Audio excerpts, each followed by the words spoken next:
I suppose it's appropriate that if we're going to be talking about a movie that tells the story of an immigrant, I wear something from back home. Go Tigers! Hey everyone, welcome back to Women in Film Reviews. As always, I am your host Helen, and today we are going to be talking about Lulu Wang's 2019 film, The Farewell. The film premiered in 2019 at Sundance and was given a theatrical release in the US by A24 on June 12th, 2019. The film cost $3 million to make and took in about $22.5 million at the box office. It currently holds a 98% on Rotten Tomatoes. The Farewell tells the story of Billi, a struggling Chinese-American writer who discovers that her grandmother, who she calls Nai Nai, is terminally ill and has a very short time to live. Billi's family doesn't want to tell Nai Nai about her illness, and so they arrange a wedding in China so that all of Nai Nai's family can come visit her and spend some time with her before she passes. Billi doesn't agree with the decision to not tell Nai Nai about her illness, and she struggles throughout her visit to China to come to terms with the fact that Nai Nai is dying, and also with the fact that her family just doesn't want to tell Nai Nai. Lulu Wang wrote and directed this film based on a very similar experience in her own life that she actually wrote for the radio program This American Life back in 2016. This film was also produced with the help of the Sundance Institute's Film 2 initiative, which helps filmmakers produce their second feature. I'm just going to get this out of the way right at the beginning. I was deeply touched and moved, and I enjoyed this film a lot more than I thought I would. And I think part of that connection is due to the fact that I myself am an immigrant, although I didn't move to a country that doesn't speak the same language as me.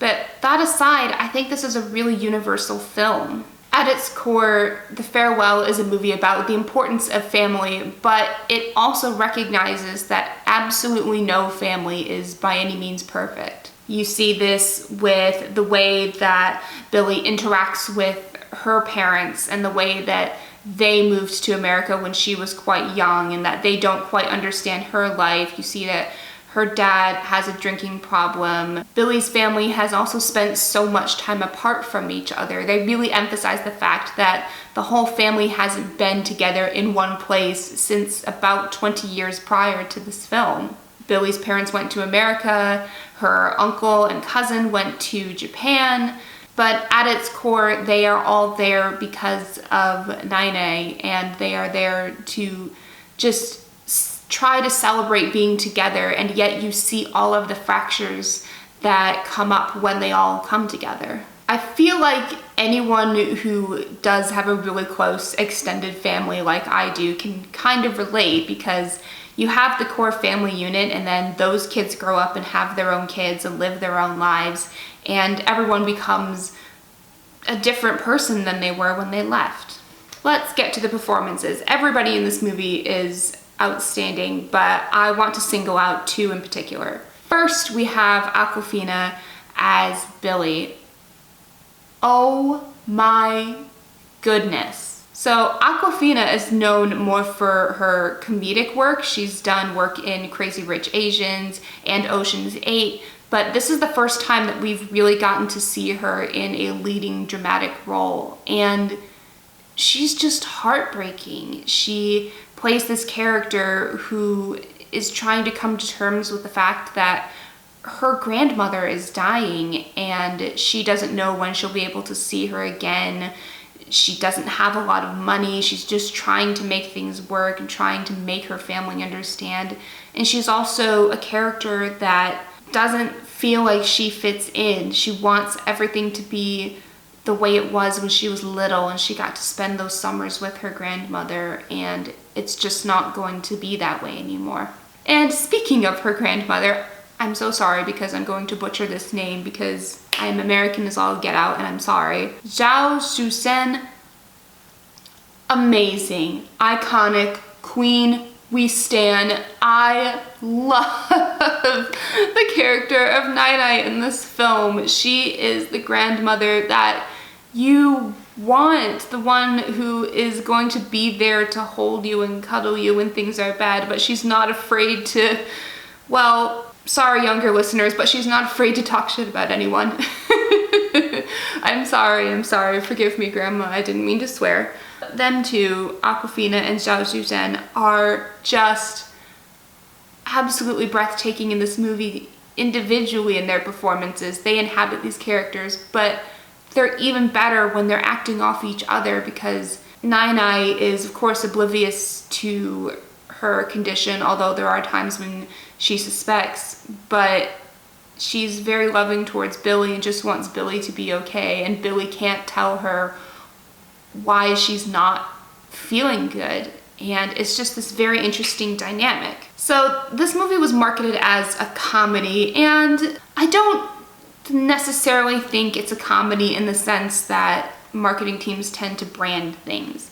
There are a lot of funny moments, but they're not like very bawdy, barrel of laughs type of moments. They're just these quiet little moments between the family that you just kind of chuckle at, and you recognize your own family dynamics in it. Every family is like that. We often talk in the business about trying to make a film that is universal to everyone, and a lot of people think that that's just making a big comic book movie that has a lot of action scenes with not a lot of dialogue and things that we can just market to the rest of the world very willy-nilly. I would say that the films that feel more universal to me and that connect with me more are films that relish the specificity of the details and telling a specific person's life story. Because even though I have had nowhere near as similar of an experience to Lulu Wang and to Billi, I think there's such universal themes in there. The theme of family, the theme of growing up and doing your own thing and coming back and, you know, wanting your hometown and your homeland to be the same place that it was when you were little, and trying to come to terms with the fact that it just won't be. That's something that everybody can relate to, I think. Another universal theme that I think is in this movie is that we, particularly young adults, we have had our grandparents around, if we're lucky enough, for our entire lives. And once we become young adults, we realize that our grandparents are in their 60s, 70s, in some cases 80s, and you do have to come to terms with the fact that they are going to pass at some point, and your parents are going to pass at some point, and that at some point you will have to lose these people that you love so much. And it's hard. It's something that I hadn't really thought about until I watched this movie. In some ways it's comforting, because you know that the person who made this movie had a similar experience to you, and you know that you're not alone. I wish that there were more films being made like this that told these specific stories, because it just feels more intimate and you feel like you can connect with these characters more. So, as I mentioned before, this film specifically talks about the immigrant experience, and it specifically tries to tackle the question of what happens when you go back to a culture that you don't belong to anymore. Billi moved to America with her parents when she was 6 years old, and now as a young adult, she has grown up with very different ideals to her cousins who have grown up in Asia, in China and Japan. So there's this wonderful dinner scene where they're all together and they are talking to the parents of Billi's character about whether moving to America was really worth it, what's so great about it.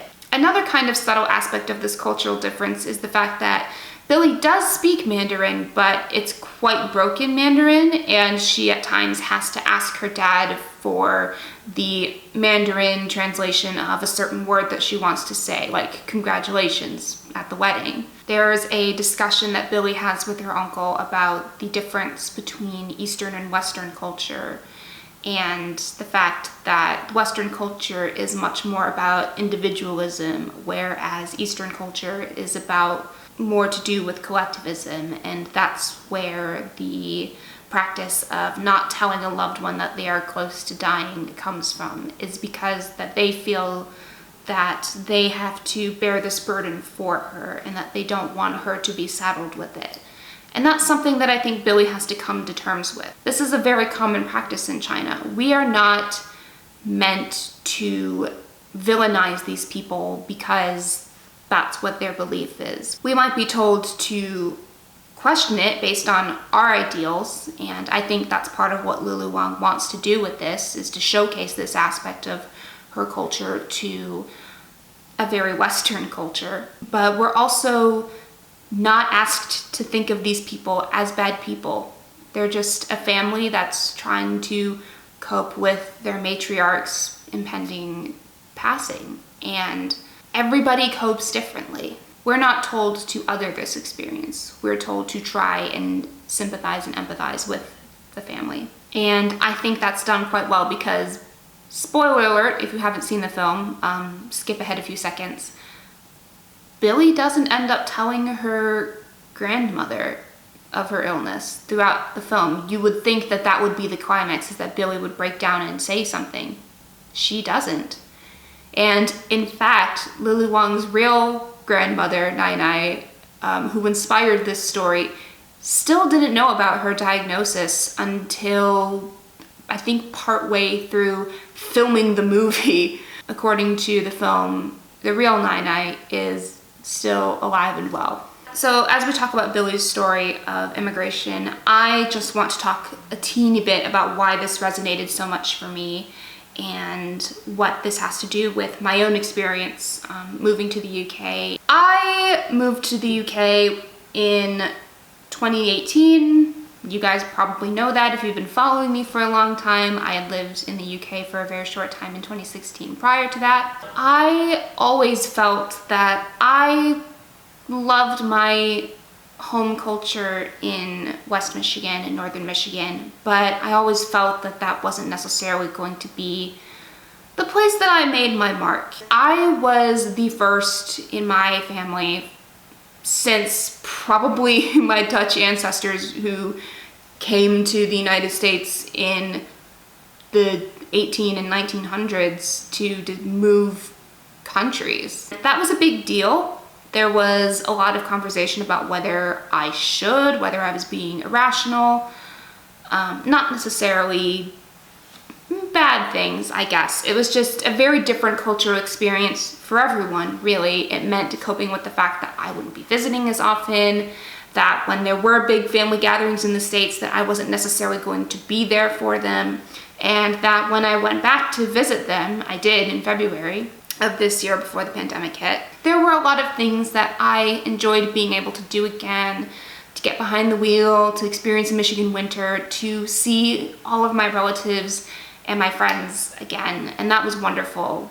But it also really highlighted for me that I had grown beyond this experience and that I was in a bicultural place in my life that none of my other relatives were ever going to be able to fully understand. And it's something that I'm still kind of coming to terms with, and I also recognize that the cultural shift that I experience is nowhere near as big as it would be for someone who was in a less fortunate financial situation, or even was moving to a country where they did not speak their native language. And that's not to diminish any of that. I'm well aware that I'm a lot more fortunate than a lot of other people, especially right now. That being said, that's a little bit of my experience and why this movie connected with me a bit more. Now that we've got that out of the way, I also want to talk about the fact that this is the first film that I've seen that I can't really put in the category of a domestic or foreign film. And I think there's going to be more of those that are made as we have more filmmakers coming up who have straddled two different cultures. We shouldn't be asking them to abandon one side of their culture for their filmmaking career, and we want them to be able to tell their stories as authentic as possible. And for a lot of people, that includes being bilingual. So why wouldn't you tell your stories that way? These are filmmakers who are going to make movies that aren't necessarily going to fit into these tightly made boxes that have been marketing tools for the past century in filmmaking. And that's a great thing. This is also the first major movie that I've seen that deals with language and cultural barriers, not just between America and insert country here, in this case China, but between cultures that aren't America, that are distinctly not American. For example, both of Nai Nai's sons, Billi's dad and her uncle, they emigrated to different countries, but her uncle emigrated to Japan, and they treat that as an equally foreign experience as Billi's family moving to America. Hao, who is the groom at this wedding, he is marrying Aiko, who's Japanese, and she doesn't speak Mandarin. And I think that's really interesting. I wish we had more movies that talked about the different cultural and language barriers that are between countries that aren't the United States or England. Let's, put that away, because we've had enough movies, frankly, that talk about the differences between American and British culture. It's just saturated. It doesn't necessarily need to be between American and something else. It can be between China and Japan. It can be between Italy and Austria. It could be between Brazil and Bolivia. Things like that. Other cultures aren't a monolith. It isn't just the United States and everyone else. And I wish the domestic film industry would really realize that. You can't just put everything in a foreign language box. The dialogue in The Farewell does a really good job of emphasizing these cultural differences through the use of language. The majority of the film is in Mandarin, but that's not to say that very important conversations aren't had in English or Japanese, or translating these languages one on top of the other when you want to have a conversation with someone who speaks one language but not the other. There's the scene in the hospital where Billi is talking to Nai Nai's doctor, and they are actually talking in English, and Nai Nai doesn't understand them, and Billi's having an argument in front of everyone with this doctor who speaks English, but everyone else can't understand him, which makes for a very heated and dramatic plot point and really illustrates some of the main conflicts in the movie. So, what about this film's legacy? I wish I had a more clear way of saying this, but in my notes I just have in big bold letters, what even is film classification anymore? Truly, what even is it? This isn't a foreign language film that you can stick in the international film category at the Oscars, because it tells a distinctly American immigrant experience. And yet The Farewell was too foreign and not mainstream enough to warrant consideration in other awards categories. I know awards are not the be-all and end-all of everything, but this film got absolutely no Oscar nominations this past year, and it absolutely should have. Another aspect of classification is the Golden Globes stuck this film in the comedy or musical category, which is really interesting because I wouldn't really classify it as an all-out comedy. And really, why are we dividing up these categories anymore? The word dramedy is so ubiquitous nowadays that you might as well just have one Best Picture category. I think that this film is going to have